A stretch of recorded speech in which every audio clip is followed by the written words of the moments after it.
Fahalalana ara-tsindikaly tandenon-doza ampiasan'ny kidnap mady 7 vao antso teny amin'ny polisy fisemarero arahimaso apitsarana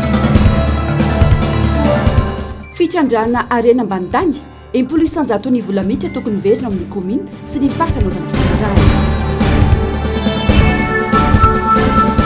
fanovana sy fanarana ny eto Madagasikara tsy vitany vava mitaky firaisan-kina sy fialan-tsiny rehetra ny diaspora faltafaraka aminao ndray tombokilasy sy tombovavy atao anatin'izao fotoana ny fampahalalam-baovao izao aterina ny arabany manasanao naraka ny antsipirim-baovao hatramin'ny farany makasika ny raharam-pirenena avy hatrany mafy ny herin'ny tambazotra mifandray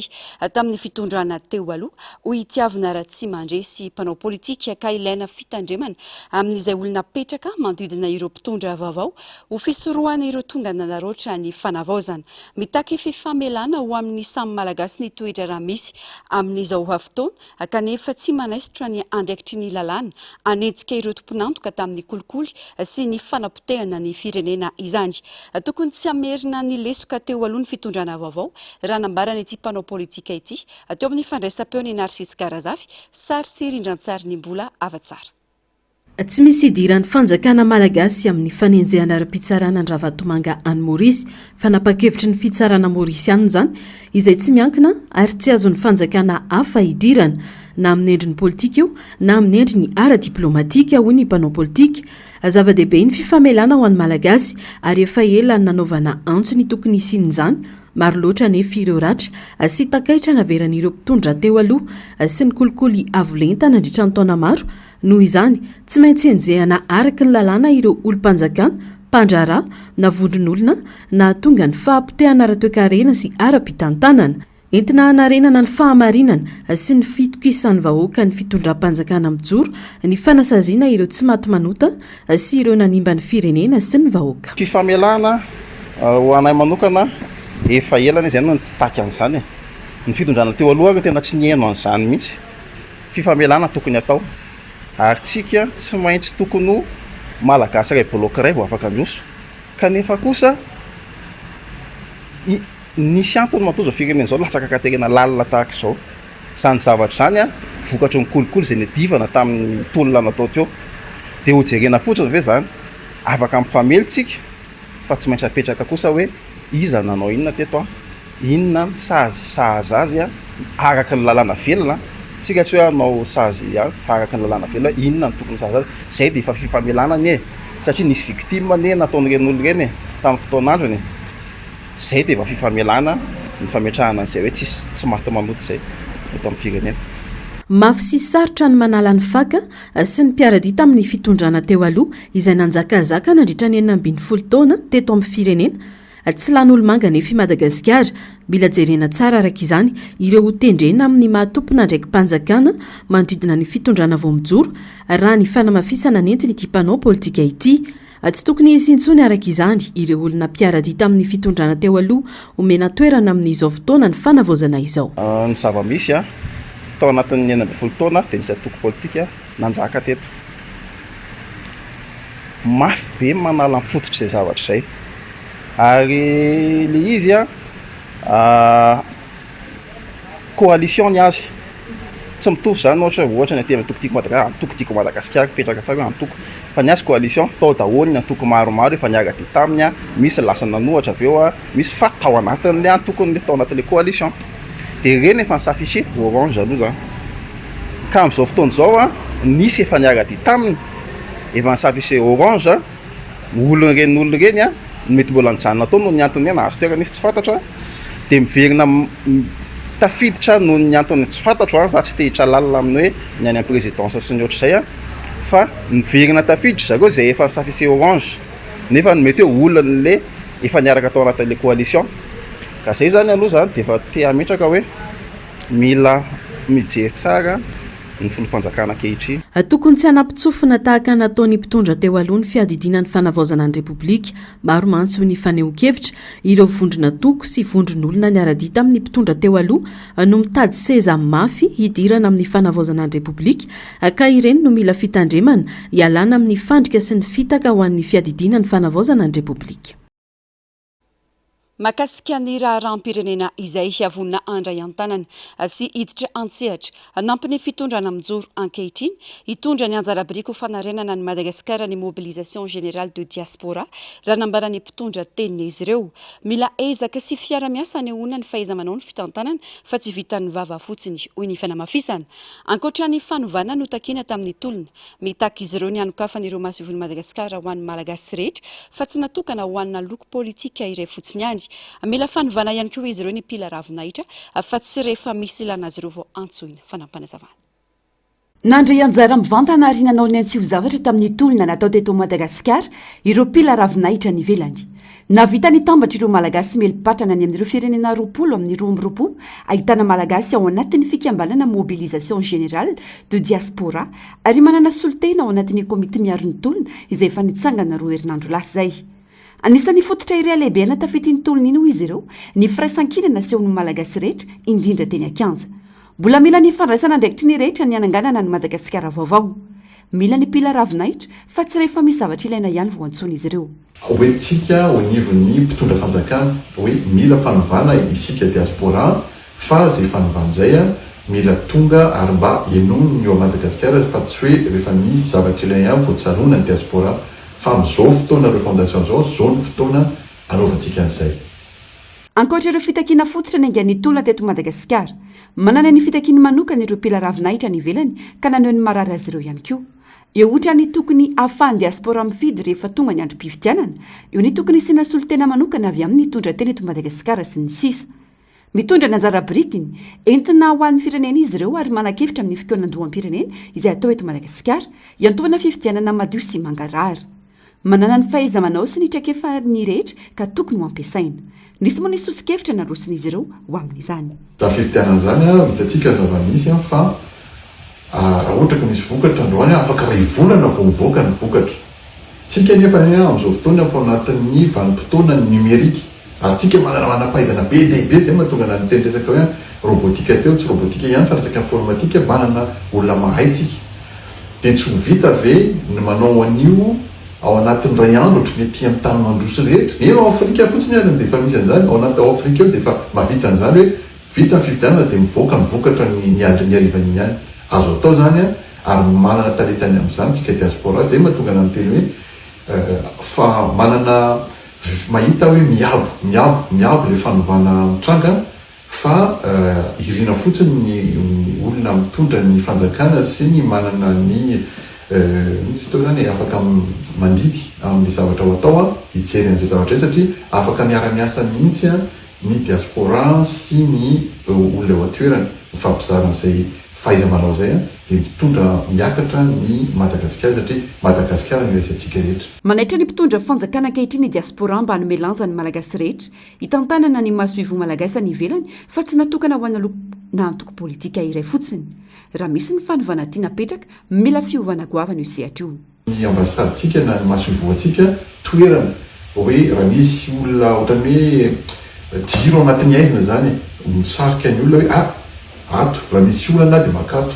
raha misy zavatra tiana ntaina dia hoato fa ny zavatra misy manko ary miainana zany hitantsika fa somary tsy mazoto ny malagasy eto-toerana noho izay hoe loko politika ny itonanany maso ivo zay. Zay zavatra zay zany tokony hoe mamiova mihitsiny ary tokony anisan'ny fanovana ifotony.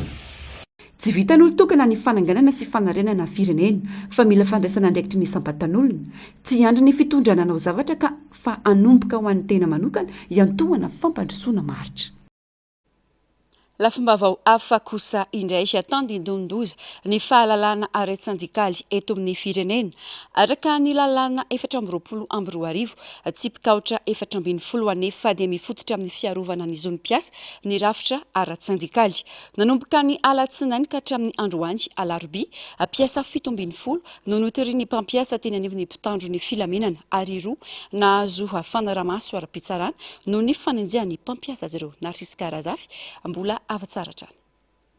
Piasa 7 eo anivon'ny kinampimady no voantso tety amin'ny polisy pirenena tsara lalàna androany atao ireny hetsika fitakiana fialan'ny tale jeneralin'ny kinampimady nataon'izy ireo ny herinandro lasa teo fanoerana sy fanohitohinana ny filaminam-bahoaka no niteroy ny orinasa kinampimady ireto piasa ireto nanamafy moa ireto piasa fa tsy embotra amin'ny fitakiana nataony ary anoho ny tolona ho fiarovana anjony sy ny mangarahara ara-pitantanana eo anivon'ny orinasa. Nampiantso ny polisy tetemo central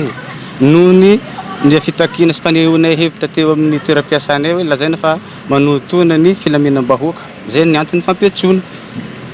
amarino kely anitsy tsy ny grevy zay fa nane hevitra nane fitakina ka ny atreto aloha 7 menada zay vao ampiantso aty tsy haiko na mbola ampiantso na tsy ampiantso iny fa isan'ny hitany hitatsika tamin'ny ana manjery reny tsy 7 fotsiny zay nijoro teo satria zay koa fa niteny talohan'iny ane tsy terena na ankolaka na mivantana fa ny fitakitsika ny zontsika ho an'izay sa mahatsaro tratra ny antson'izay ndao hijoro ndao andamosinay fa zay 7 menadalo io zao vao antso ny tontony matoa tsy nitony tsy mbola nitony le izy nandritra ny 2 andro nisy fampiresana tany amin'ny tompona ndraikitra eritreretinay fa tena mahefa any amin'ny ministera ary mahazanaka sary aman-dreny zay nieno anazy zahay fa mangataka fanapahan-kevitra goavana mifandraiky amin'izao izay fa tsy rariny tsony zava-misy satria zay miteny sy maneho hevitra eto amintsika mbola ohatra ny eritreretina ny teo aloha ihany tsy rariny zany faharoa manarak'izay asory teo ilo ramatoa ministra fa tsy milamina ny fiarahamonina misy anay satria mbola olony ramatoa ministra Michel ministra teo aloha io izay kozinany ary manao fampirorona nanomboky ny dirany tao ka hatramin'izao fampirorona piasa ohatra zao foana le izy. Ankoatra izay niakatra fitsarana omaly ihany koa ireo mpitarika sindika eo anivon'ny orinasa tsy miankina iray afaka nanaovan'ny sindika fisemare fitarainana inefatra niakatra teny anivon'ny fitsarana ity raharaha fanenjehana mpitarika sindika eo anivon'ity orinasa tsy miankina ity ary ny fanatrehan'ireo mpitarika sindikaly ny fivoriana isam-bolana no antony anenjehana azy ireo. Mpitarika sindikaly 2 ankehitriny no arahy maso ara-pitsarana raha ny fanazavana trano. Nahatonga ny olona nipotra moa zany nisy piasa zany taraina tamin'ireo solitena ampiasa reo rehefa nitaraina ny piasa dia nanao ny asa ny solitena ampiasa rehefa nanao ny asany izy rehefa tsisy zay le hoe fampiresana zay satria araka ny fehezan-dalana ny fiany asa zany dia indray mandeha sam-bolana tsy maintsy misy fivoriana zay ifanaovan'ny mpampiasa sy ny solitena ampiasa rehefa tsy nisy zay fionana zay dia nanao fitarainana zany ireo solitena ampiasa reo tany ivelany. Rehefa nandeha ny tany ivelany dia nisy ihany koa natao teo anivon'ny sampindraraparitra momba ny asa. Rehefa tonga teo moa zany dia nisy ny karazana dondatabatra, ny harcèlement nanomboka avy eo zany fampirorona andreo mpiasa reo no mipotra. Rehefa nisy zay le fampirorona zay zany dia ilay mpampiasa na ilay solitena mpampiasa zany no nanao fitoriana mialoha teny amin'ny fitsarana delo nandeha ny raharaha. Rehefa nandeha ny raharaha dia mba nanao plainte réciproque ihany koa zany ireo solitena ampiasa reo fa sainga lasa dia ateny azy fa ny ampampiasa no mandeha efa intelo na inefatra metona no vezivezy tena anivon'ny fitsarana mafy zany ara-moraly ara-tsaina tena mafy ho anay mpiasa zany miatrika an'izany zavatra zany ka raha ohatra ataontsika hoe raha syndicat raha activité délégué de personnel no vadika raha pénal mampalahelo ihany zany le zava-misy. Manao antsoavo amin'ny ministera ny asa sy ireo tompon'andraikitra ambony eto amin'ny firenena araka izany ireo syndikalista satria sesilany ny fampiantsoana azy ireo eny anivon'ny mpitandro ny filaminana tafiditra ao anatin'ny lalam-pandrenana sy ny fehezan-dalàna mifeny asa ny lalàna mifeny syndikan'ny mpiasa ka nisanjany ny lalàna laharana 420 tsipika 470 izay manome antoka ny zon'ny mpiasa ifandrindra sy iorina amin'ny syndika iarovana ny tombotsoany tafiditra ao anatin'izany ny zoanao fitokonana ny zo ifampiraharaha amin'ny mpampiasa momba ny fepetra iasana voarafitra mazava fa zo fototra ho an'ny mpiasa sy ny mpampiasa ny miditra anaty syndika mananjo ny mpiasa andray anjara amin'ny famaritana ny fetra iasana indrindra amin'ny alalan'ireo solitena ny voafidy ity fifampirarahana ity no sehatra iarovana ny zony sy hampandrosoana ny tontolo iasana. Mamaritra mazava koa ny lalàna fa tsy tokony eligelen'ny mpampiasa ny zo syndikaly ny mpiasa voarara tanteraka ny fandroahana mpiasa noho ny mampikambana azy anaty syndika na no izy mandray anjara amin'ny asa ataon'ny syndika. pejiny politika adidy ary andraikitry ny antoko politika iray ny fameloma maso ny mpikatrika ao aminy indrindra mialoha ny atrehana ny fifidianana fa tsy fanaovana fampelezan-kevitra araka ny voiziny sasany mpanao politika saritsariny no ilazany ireo tsy manao izany satria tsy manana foto-kevitra ijoroana hoy ny mpanao politika naneho hevitra ankoatra io tsy ampiamaritana ny maizy azy ny olona iray ny diplôma ananany fa mitaky famatorana eo ampanatanterahana ny asany fanadiadiny eo amin'ny sariny taiziny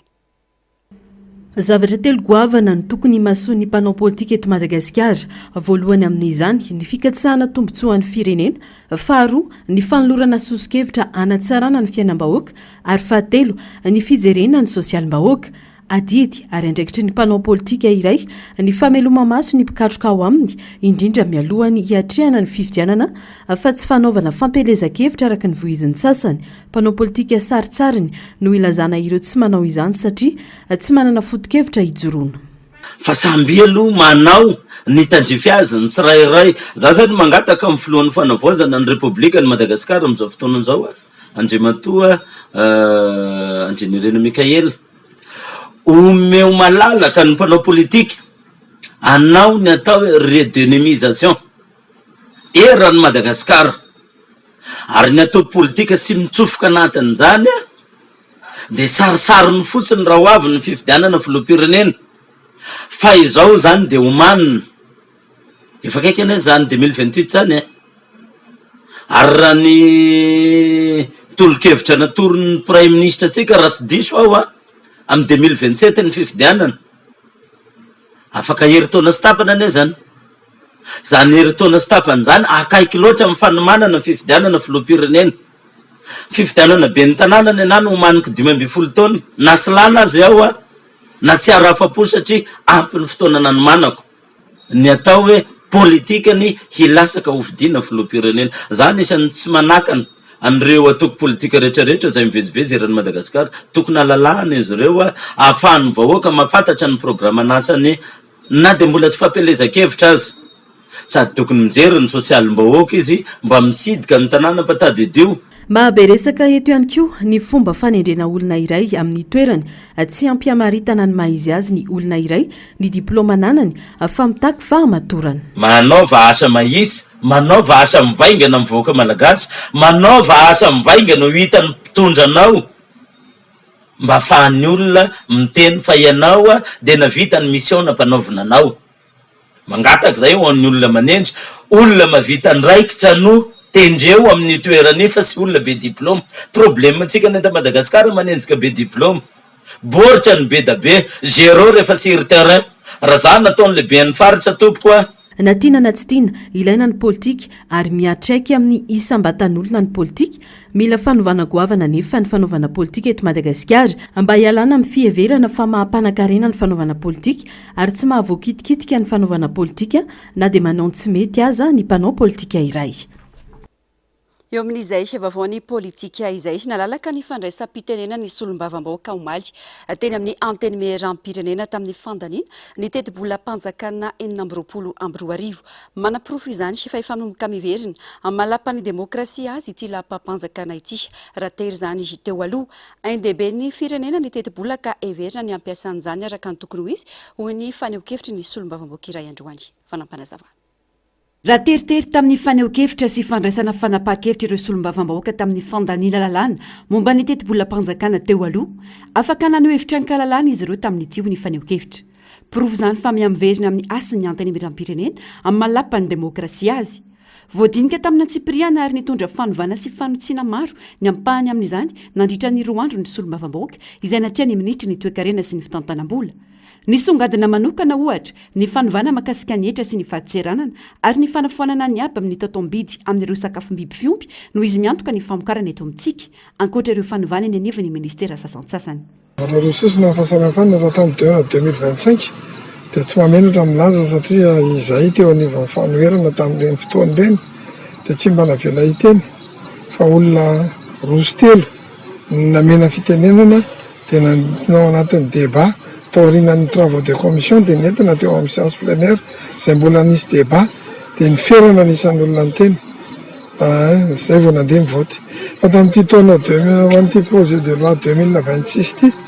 ity dia tena nalalaka ny fitenenana ho an'ireo solombavamboaka rehetra ary tsisy depite no tapenam-bavana ray ary nandritra ny 2 andro mbola nanao débat fotsiny makasika ny projet de loi io ny lohany tena nanao nakana fankatoavana azy izay veriko fa misokatra ho an'ny rehetra ary izay vao tena tsapa sy mendrika ny hoe lapan'ny demokrasia satria nalalaka ny fandraisam-pitenenana ho an'ny solombavamboaka rehetra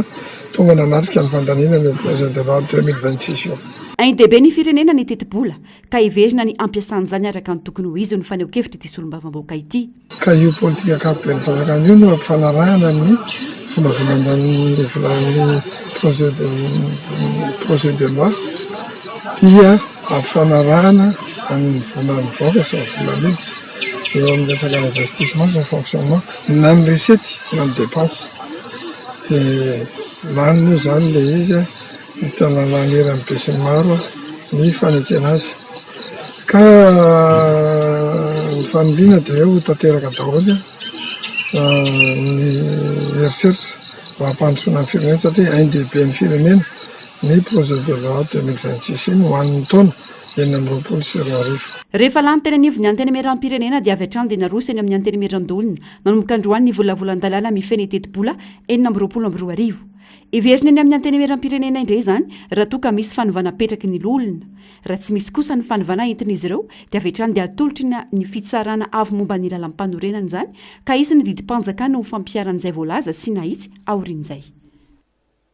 Fa tokony hiditra ao anatin'ny kitapom-bola ny faritra vatovavy 20% amin'ny fitrandrahana rehetra ao aminy ary rehefa 10% amin'ny volamitra tokony tsinjaraina any amin'ireo komina rehetra hiteraka tombony manipony ho ny solombavambahoaka ao Mananjary. Efa ela no nanaovana ny adisisika sy ny fitarainana momba ity resaka fitrandrahana volamena ao Mananjary ity fotoana ny fanovana zao ka tokony ho jerena manokana ny momba izany. Fanampanazavana eo amin'ny sariny Taiziny.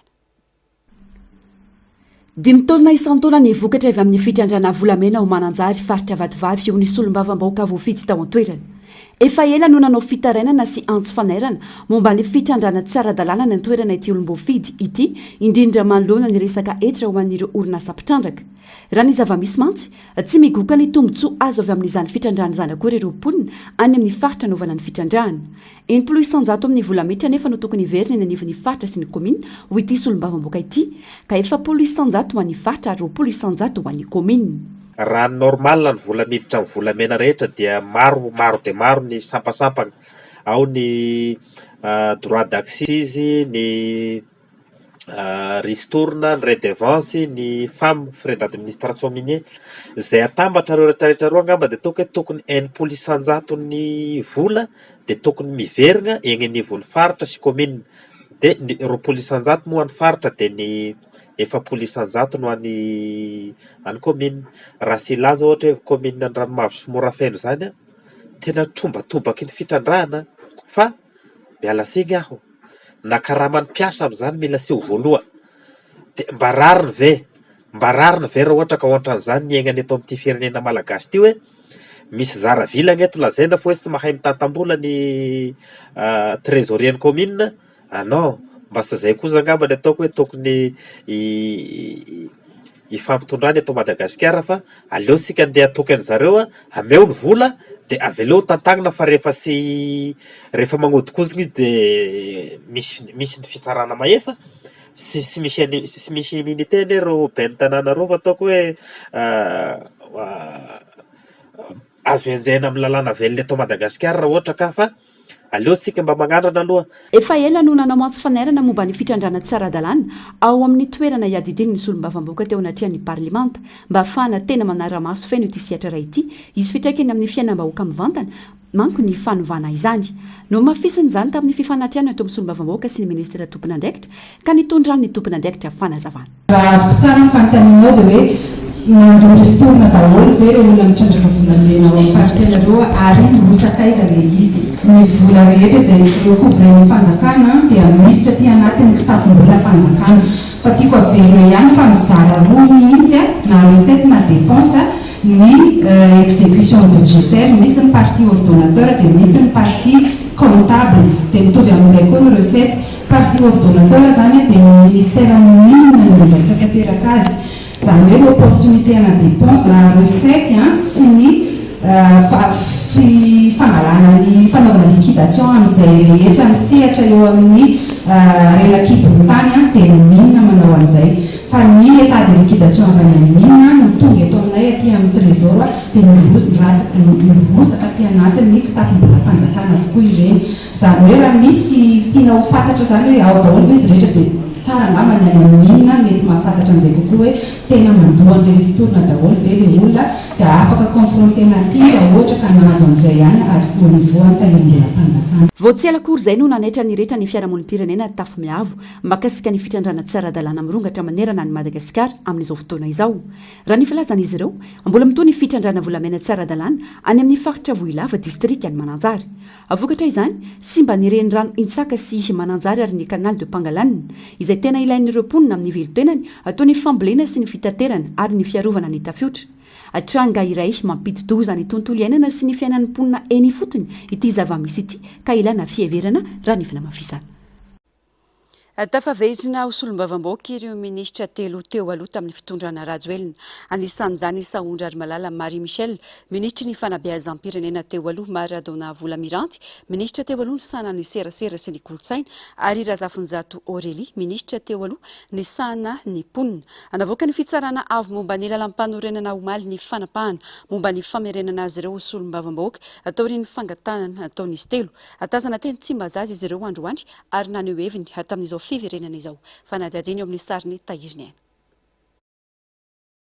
Efa tazana eny amin'ny antenimieram-pirenena ireo ministra telo teo aloha tamin'ny fitondrana Rajoelina. Anisan'izany Saondra ary Malala Marie Michel, ministra ny fanabeazam-pirenena, Maradona Volamiranty, ministra teo aloha sana ny serasera sy ny kolotsaina ary Razafinjato Aurélie, ministra teo aloha ny sana ny mponina. Omaritolakandro no namoahany fitsarana avy momba ny lalam-panorenana ny fanapahana momba ny famerenana ho solombavam-bahoaka azy ireo taoriany ny fangatana nataony. Ity fanapa-kevitra ity izay manaisitra ny fampiatona ny mandan'izy ireo ary mampitsahatra vitrany ny asan'ireo solotena ny solotoerana.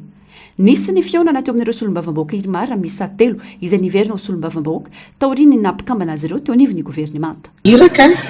maha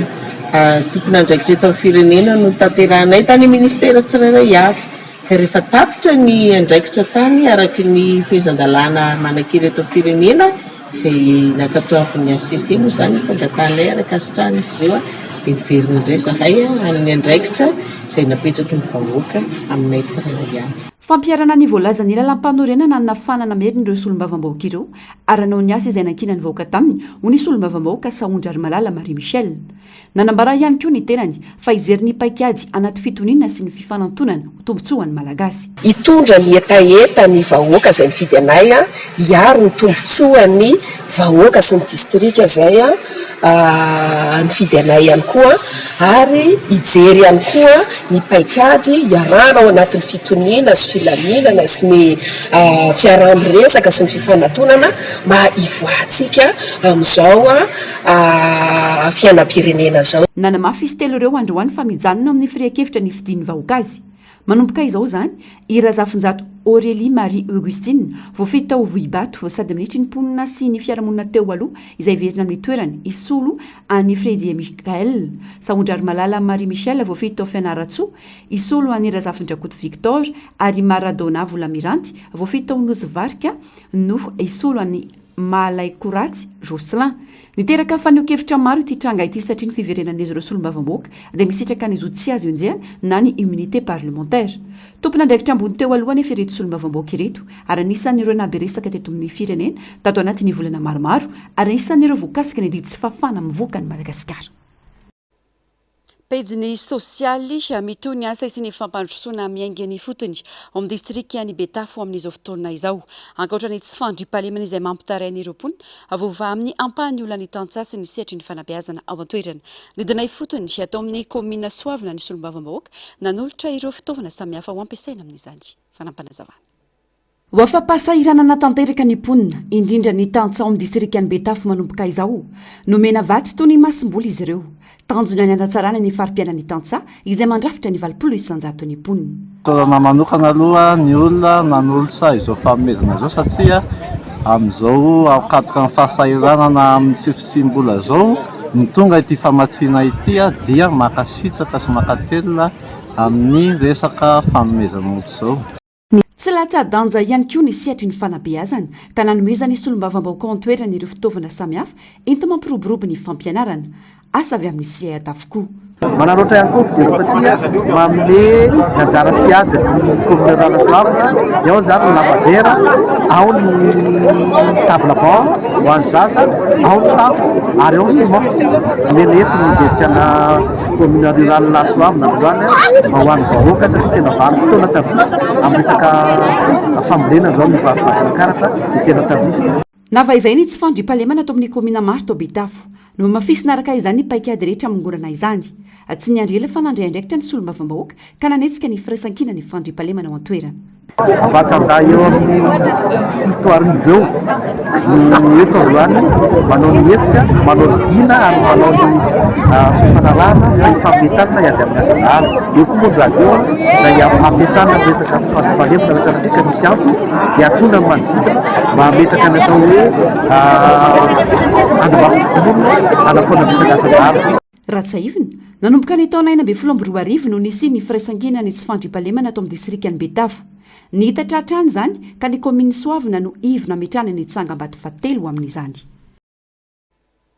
vavamandodina ny fampianarana kosa indray nampiakapeo manoloana ny tranga kolokolo sy fanamparam-pahefana ao amin'ny PP Akadinandrina Manjaka Miadana anatin'ny boriboritany faharoa anitalentsekuly teo aloha efa nisotro ronono tadiavin'ny chef zap ao an-toerana Bodoina ny efitrano tsekoly iray ary efa nanamboariny nataony ho trano fonenana amin'izao katsekeny tokony efa miala amin'ny trano tale tsekoly ihany koa nefa ny tale teo aloha io asaingy ny laza ny tsy ala ny tenany raha tsy milamina ny raharaha nanao io filazahana io kosa ny talentsekoly ampierinasa ary ny laza fa tsy miditra amin'ny tiraraha ity fa ifantoka amin'ny fampandehanana ny fampianarana fanadihadiany eo amin'ny sariny Mathieu Prince efitrano natokana ho an'ireo mpianatra ao amin'ny garabolana préscolaire ato amin'ny PP Akadinandrina Manjaka Miadana ity bodony chef zapa ity akanavady no toeram-ponenany manokana raha ny fitaraina ny talentsekoly teo aloha izay efa nisotro ronono fifanarahana roa taona no ny tsy fisiany trano ipetrarany chef zap io no nataony ny talentsekoly tamin'izany saingy tsy nety niala tao ny tenany nalaina tamin'ny fomba tsy ara-dalàna io toerana io avy eo ary raha ny fanazavana satria nisonian'ny talentsekoly teo aloha nanao hoe fifanarahana io no nangalarina ny findran'ny chef zap tamin'ny faritry ny sekoly ary navatika no omena azy manontolo amin'izao tsy araka lalàna ny mamatika ny fananana ny sekoly mpanjakana ho trano fonenana na logement administratif hoy ny fanamafisana dia navadika le chef zap ho logement le izy navadiny logement na sy ny paiasy na sy ny dosy ary eo ary zato eo zao vao mahita hoe misy varavarakely dia misy lakozy misy WC koa vao naforoniny eo ambany eo raha ohatra ka anao ohatr'izay daholo ny talentsekoly na manam-pahefana zay mba manana fahefana kely dia tsisy tsony le tanànan'le tanàny tanina Akadinandrina raha izay no izy dia nijoroky kosa zany le izy tena tsy niala mihitsy ny hafa no zay satria nisoniako mihitsy nangalariny zareo nanaovana an'le izy tafiditra ao anatin'izany ny chef sisko ny domaine scolaire ny chef zap zanonao passation an'io salle de classe io fa tsy logement ka so any amin'ny retraite koa any vao atsotsona mikasika an'io logement io dia izay no antony tena hitarainako an'le izy mandeha amin'izao fotoana izao ny fampiatsoana ataony tompony raikitra samihafa momba ny raharaha ao an-toerana raha ny zava-misy mantsy mbola mipetraka ao amin'ny trano natokana ho an'ny talentsekoly ao an-toerana ity tale teo aloha ity ary efa tokony miala amin'izany raha ny tokony ho izy nanamafa nefa ny tenany fa tsy hiala amin'izany raha tsy miala amin'ny efitrano ny sekoly io chef zap io ahina ho izy ny mety isinam-batika ao anatin'ny tiraraha ity ka atao izay fomba rehetra nalana azy ao amin'izany toerana izany misy zavatra tiandry zareo atao zany ny fahalalako an'le izy satria mamay be ao maine zao mandeha ny audit dia maika be zareo hoe io soroana teo io miala teo fa zareo zany te amin'izao fotsiny hoe izy te ala madiodio fa za zany mitrongisany tsy le fipetrahako eto ny olana fa ny anahy fotsiny hoe izy miala ao amin'io trano io satria salle de classe io fa tsy logement ty koa raha vao miala ao izy dia tonga dia maka WC dia averiko amin'ny Akadinandrina ny inona moa ty ny salle de classe dia miala amin'izay zay fotsiny zay zany tsy alako eto ankilany nanday ireo filazana ireo izay mampiditra ny taletsekoly ho tomponantoka amin'ny teraray ity ny taletsekoly namperinasa efatra ny ambolohany tamin'andraisan'ny fitantanana no nisy ny disadisa teo amin'ny chef zap sy ny taletsekoly ny sotroronono efa nisy ny fanapa-kevitra noraisina tamin'izany saingy mbola io mitoy io hatramin'izao ny adiny rotonta lavoko marindrano izany fanambarana izany ny antony dia tsotra fotsiny retraité mazava tsara izy no nosoloko a miteraka korontana teo amin'ny sekoly izy sy ny chef zap tamin'izany fotoana ny action voalohany nataoko indrindra teo amin'ny sekoly dia ny fangatahana taratasy fanasorana anazy sy ny chef zap tao amin'ny efitrano sekoly ary rehefa nitrango izay zavatra izay dia niraisiny ho tsy kombakomba fanasorana anazy eo amin'ny sekoly rehefa tonga ny taratasy avaty amin'ny sisikotana ville izay tsy nisy volany rotsaka na fangatahana na favoritisme fa tsotra fotsiny le fangatahana hoe misy mpanakorotana tokony hoe sorony eo amin'ny sekoly ny mpanakorotana tsy nanaiky ny ala izy mandraky ny androany raha tsy miala ny chef zap mariana fa izy ihany no napiditra ny chef zap tao amin'ny salle de classe io nalamafy ny tenany fa fiara-miasa toy ny rehetra no ataon'ny tale fa tsy misy idirany kolikoly ifantoka betsaka amin'ny fampanandehanandrarano toerana ny asa tao fa tsy hiditra amin'ny ady misy io ny tenany rehefa tsy nahitam-bokany izany rehetrarehetra izany tamin'ny fotoan'androny dia najanoko fa nifantoka tanteraka amin'ny fampandehanana ny sekoly ary nahitana voka moa izay ny fepetra raisiko dia tsotra fotsiny rehefa tsy mahakasika ny tenako mivantana dia za tsy hiditra amin'ny adiny zareo satria tsy fantatro fanomboana tsy fantatro fifarana ary mifototro ny ady tsy fantatro ihany koa dia tsy dia hidirako ilay izy namana tsy tateo an-toerana moa ny chef zap tamin'ny fotoana nandalovanay teny an-toerana ka tsy nafana nazo ny fanazavana momba ity tranga ity andrasana ny toy makasika ny fanatanjahantena orinasa tsy miankina no misana ny fitantanana ny kianjany bare mamasina amin'izao fotoana izao ho ny sandika tsy miankina eo anivon'ny komina Antananarivo renivohitra angatana izy ireo araka izany namerenana ny fitantanana ny kianjany bare amin'ny komina sy ny famerenana ny anarany ho kianjany mamasina nisy 100 n'ireo teboka misavalo anotaky ny kafa no efa vita amin'ity kianja ity hoy kosa ny minitry ny tanora sy ny fanatanjahantena raha tonga nanao fitsidiana teny toerany io maraina io ambola ampy amin'ny fanatsarana ny kianja ihany koa ny vola ampiasaina anatrarana ny enimbolana tokony azona ny fankatoavana iraisampirenena Narcisse Karazafy mbola avatsara mitaky ny famerenana ny fitantanana ny kianjany bare etsy mamasina sy eny Antsonjombe amin'ny komuna Antananarivo renivohitra ny syndicat tsy miankina eo anivon'ity komuna ity araka ny fanazavana nisy foto-drafitrasa napetraka tao anatin'ireo kianja tamin'izany fotoana napiditra vola tamin'ny kitapom-bolan'ny komuna ny fitantanana ireo kianja kanefa taty aoriana dia nafindra ho an'ny sehatra tsy miankina ny fitantanana ireo fananana ireo ka mahatonga ny syndicat hitaky ny fiverenan'ny fitantanana ireo foto-drafitrasa izay fananany komuna anjaran'ny fanjakana foibeny manaramaso satria tafiditra ao anatin'ny fitsinjaram-pahefanjana tena faly zay hoe natsaraina le izy ary rehefa vita amin'ny fanatsarana dia nitretra zay hoe miverina ty amin'ny komuna fitantanana anazy diso ny eritreritray fa lasa nytantanana privé le izy zay ary moa hatramin'izay mbola tsy nafantatra mihitsy ahoana ny fomba nanaovana ny offre namezana an'le privé an'le kianja ary taitra zay vao nahita zavatra tamin'ny Facebook zao resaka momba ny famemezana ny kianja mibary azy nangatahana olona tsy fantatra mivoaka tany amin'ny Facebook satria raha tsika mety any amin'ny Facebook tany zavatra maro be hoe nisy olona naka kianja dia hoe tao tsy nahazo kianja fa lasa ny amin'izy le kianja tsy fantatra sony izay mariny reny no mahatonga anay miteny manao hoe avereno ty aminay hitantananay ny fananan'ny komina ny fananan'ny komina ny antony an'ny komina io taloha nisy volana ampidirina io tafiditra ao anatin'ny budget komina ny vola miditra tao anatiny io afana mampandeha ny asan'ny komina urbaine Antananarivo na any amin'ny lafiny fanadiovana izany na any amin'ny lafiny fanatsarana ny lalana sisa-karazany na any amin'ny lafiny rehetrarehetra zay eto miteny manao hoe nomen'ny fanjakana amin'izao fotoana izao an'ny ministère de jeunesse et sport le izy tena miteny zay fa sao dia mbola diso zany fa raha ohatra ampitahitsika ny budget zay ampiasain'ny ministère de jeunesse et sport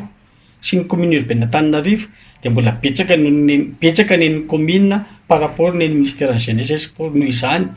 tokony ny komina ihany no mijery io satria fananan'ny komina le izy Ankoatra ny resam-pitantanana miteraka resabe ihany koa ny tsy fahazahoan'ity kianja ity fankatoavan'ny Confédération africaine na ny CAF tonga nitsidika ny kianjany bare ny ministry ny tanora sy ny fanatanjahantena niaraka tamin'ny filohan'ny fédération ny baolina kitra sy ny ekipany nijeren'ny fotodrafitrasa fanatsarana ny kianja araka ny nambaran'ny ministra 700,000 teboka takin'ny CAF no tanteraka hatreto akamanantena ny fitondram-panjakana fa ho tratra tsy ho elan'ny fepetra azahoana ny fankatoavana iray sampirenena ka ny malagasy rehetra tafiditra tompona ndraikitra rehetra ato anatin'ity barea ity zany na ny inspecteur zany na ny fédération indrindra ny ministère dia mila mitovy hevitra mila miray hina ary mila mitovy ny fomba ataoko hoe expertise résultat ny expertise zay tanteranety ka amin'ny herinandro eny aorinan'izao zany dia irosy zay amin'ny fandraisana no rapport d'expertise reo avy aty amin'ny KBM ny avy any amin'ny FMF misy koa moa ny zavatra tandrify taty amin'ny ministère ny tanora sy ny fanatanjahantena nampidirina tato anatin'ity kianja ity eto moa zany tenako dia mihitraka ohatra hoe raisy koa ny vestiaire zao zay anisan'ny tsy misy ato anatin'ity kianja ty ato misy moa ny avy ambadika fa ny any amin'ny toerana ao ambadika hoe tatsika tsara dia zay moa no tsy maintsy anaovana investissement manokana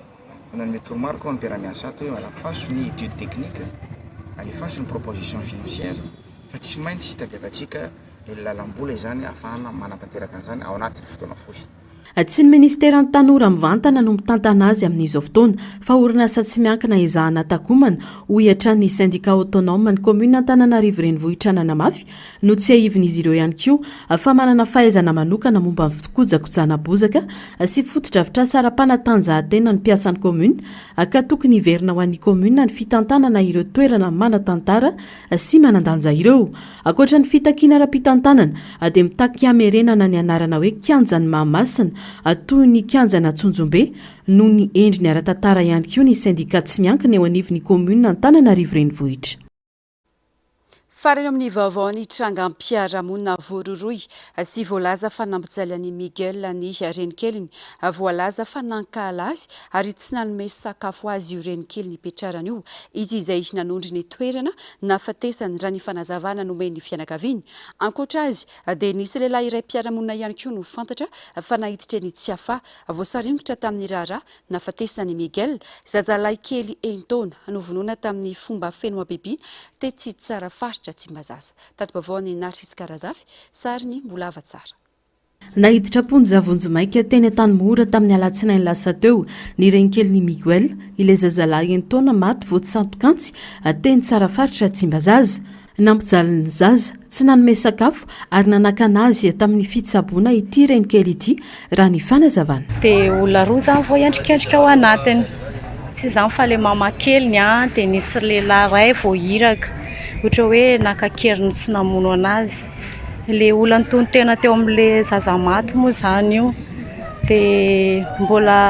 mbola misy olona iahinay zany ao anatin'io zavatra io dia mbola mikarikandreo olona anankiroa reo zay maromaro ny zavatra hita tao anatin'izay nala Saint Miguel zay nisy sachet niantana teo amin'ny tamboho misy an'le vadiko i tamboho io ohatra hoe miala kely amin'ny toerana misy an'le vadiko zany le tamboho dia nezandrareo na tsipy tany ambadika tany amin'ny toerana misy an'le vadiko le sachet nefa kinanjo niantana teo amin'le tamboho zay ihany dia manodidina teo moa ny teny hoe izy fa ino io zavatra ambony tamboho io dia hoe sikirina le izy dia jerena sachet feno raha dia fahitany anazy ohatra hoe tatazana zany ran'le zanako zay vao hoe narindrotra reo ny arivan'iny dia misy toerana mampiahiahinay zany ao amin'ny toerana io fa mbola jeren'ny polisy moa le izy mbola anaovana fanadihadiana hoe tatoko ve mivoan'ny Miguel tamin'izay andro zay. Lehilahy iray mpiara-monina amin'ny fianakaviana ihany koa no fantatra fa nahiditra ponja eny-tsy hafa araka ny loharanom-baovao misy olona roa hafa ihany koa ahiahina amin'izao raharaha izao ka napetraka eo ambany fa naraha-maso ny fitsarana izy ireo. Tonga teo amin'le razana izy zay gagabe hoe tsisy namana izy avy any fa ohatran'ny ranon-javatra izy avy any tonga teo amin'le zazakely teo izy dia ohatran'ny bitsibitsika teo amin'le zaza te handray mafy an'le zanako izy zany fa za fa nanomana be hoe vao mandray ny zanako io ito dia mahita anao kilanjy izy tsy nandray fa ohatran'ny natahotahotra be tena mifonafona be teo amin'ilay zanako izy ohatr'izay dia avy teo izy nitodika teo amin'ilay zay sy le rahavavy dia nisy teniteny amin'izay hoe tena azafady tena mialatsiny fa tsy naposiko izy izy fa ara-pitso aho izy izy tonga mamangy zay sy ny lehibeako zay noteneny tamin'izay andro zay dia gaga be zay dia andeha hivoaka izy mbola voadonan'ilay tolanam-baravarany mafy be mihitsiny izy dia avy eo Mikael nandeha ranorona tsy akijanona amin'izay orony fa zay tsy nahita raha tsy hoe avy nitsangana nijery an'ilay lehilahy hoe nanara-maso hoe lasa izy teo zay vao nandeha izay fambara zay dia après an'iny nisy olona nandeha mivoaka tany ivelan-tanana marina hoe ohatry ny ahoana tokoa ilay zavatra nataon'ny lehilahy io hoe tena izy ve ny ambadika izao zavatra izao dia jerena tao amin'izay lehilahy io nitendrery amin'izay izy hoe za aza jerijerena fa aza jerijerena ho aza fa hoe fona ho dia fahitako anazy ohatra hoe mampitahotra anazy zany ilay zanako hoe andana tenenao ray aman-dreniko izao zavatra nataonao izao ohatr'izay fahitanay anazy dia moa izay tsy mipetraka fotsiny tamin'iny fa niezaka ny antso polisy izay avy teo moa izy ato dia niraisy ny polisy dia nentony polisy dia izay ilay ray voatazina ankoatran'ilay mamakely fantatra fa ny 20 desambra ho avy izao ny fitsarana momba ity raharaha ity ary no mafisy ny reniny fa tsy anaiky hatramin'ny farany ny tenany fa tsy maintsy ampiarina amin'izay namoniny zanany lalàna izy misy olona tsy fantatra fa eo amin'ilay toerana namonona nanarianan'ilay zaza zany namataranay hoe tsy tafaiala ty lehilahy ty satria teny amin'ilay nanariany zareo an'ilay zanako no misy an'itran'ny lehilahy voaray voatondro tao anatiny io dia ilay sasany mbola karona aloha hatramin'izao mbola manao fanadihadiana ny polisy mbola mikaroka zareo hoe aiza marina ny nanaovana an'ity zavatra ty ny eo amin'ny toro moa zany hoe papany zany nanao fitoriana ary izy niteny hoe izy tsy mamindra fona amin'iza na amin'iza na havany navita an'izao zavatra izao na iza tsisy mamindra fo zay raha tsy ahivona novonoina tamin'ny fomba feno abibiny ity zazalakely ity ary avy eo nafatratra tamina lakan-drano fivoahan'ny maloto teny tsara faritra Tsimbazaza ny fatiny voavy nankalaza ny tsingeritaona fahaenina naterahany nefa ity zazalakely ny alakamisy mialohan'ny namonoana azy ary taorian'izay dia tsy hitapopoky Miguel ka nofo mangatsiaka ny sisa no hitan'ny fianakaviana ny alina isabotsy dia iny vaovao iny tompo kilasy tongovavy no manakatona ny fampalalam-baovao tamin'ity alarobia ity ankatrana fenanao nanaraka izany hatramin'ny farany ary manome fotoananao rampiso amin'ny ora mahazatra indray veloma tompoko